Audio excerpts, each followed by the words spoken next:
Živjo, danes se vam javljam z Bleda. Povedati vam moram pa eno veliko skrivnost, ampak dajmo lepo po vrsti. Ko pridete na Bled, so 3 stvari obvezne. Prvo morate iti na Blejski grad. To je tako na Bleda, ne gre drugače. Kar poglejte ga, kako je lep. Pa mislim.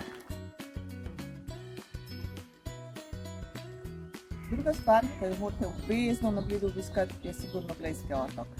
Če pridete pozimi in imate srečo, da je jezer zamrznen, greste lahko tja peš, zastonj. Če pridete polet, lahko tja plavate in to je brezplačno. Če pa slučajno vam to ni najljubši šport, pa lahko najamete čoln, odveslate sami tja, ali se popeljete spretno, kar vam je ljubše.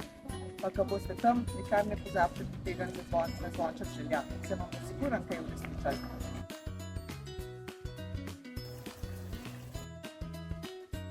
Ko boste na Bledu, morate pa obvezno probati blejske kremšnite.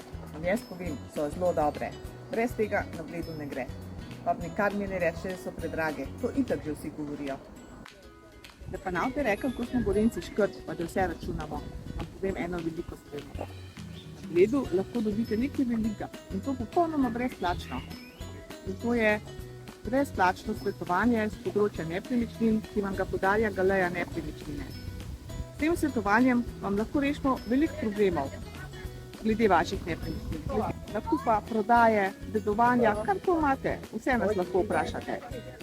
In povem vam, to bo zagotovo pomagalo, pa če greste pozvoniti na otok z zvončkom sreče ali pa ne.